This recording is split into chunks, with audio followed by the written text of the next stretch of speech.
نحمدہ و نصلی علی رسولہ الکریم اما بعد اعوذ باللہ من الشیطان الرجیم بسم اللہ الرحمن الرحیم السلام علیکم ورحمۃ اللہ وبرکاتہ۔ امید کرتا ہوں آپ صحت اور ایمان کی اعلیٰ حالت میں ہوں گے۔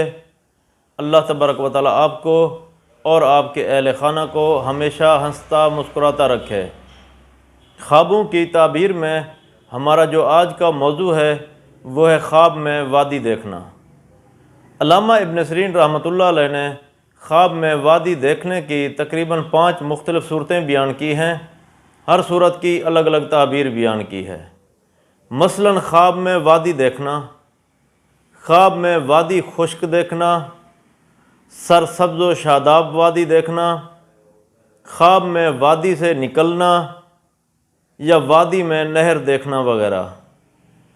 اگر آپ ان صورتوں کی تعبیر جاننا چاہتے ہیں یا ان سے ملتی جلتی کسی اور صورت کی تعبیر جاننا چاہتے ہیں تو اس ویڈیو کو آخر تک ضرور دیکھیں۔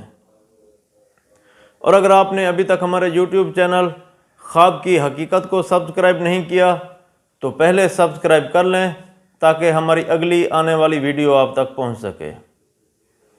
علامہ ابن سیرین رحمۃ اللہ علیہ نے فرمایا ہے کہ اگر کوئی شخص خواب میں وادی دیکھتا ہے تو وہ شخص فرحت حاصل کرے گا، رنج و غم سے نجات پائے گا۔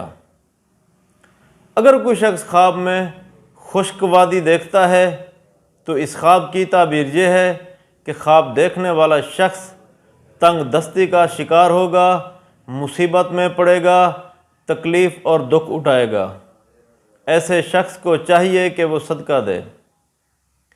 اگر کوئی شخص خواب میں سرسبز و شاداب وادی دیکھتا ہے تو اس خواب کی تعبیر یہ ہے کہ خواب دیکھنے والا شخص دین میں بندگی کرے گا، راحت و آرام پائے گا، دولت مند ہوگا۔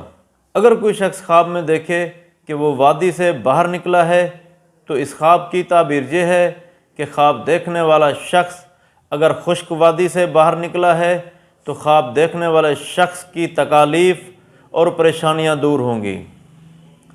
اگر کوئی شخص خواب میں وادی میں نہر دیکھتا ہے تو اس خواب کی تعبیر یہ ہے کہ خواب دیکھنے والا شخص مہربان حکمران پائے گا، دولت، عزت، مرتبہ اور بزرگی پائے گا۔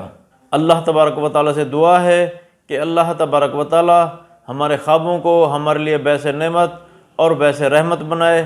اپنا خیال رکھیے گا۔ السلام علیکم ورحمۃ اللہ وبرکاتہ۔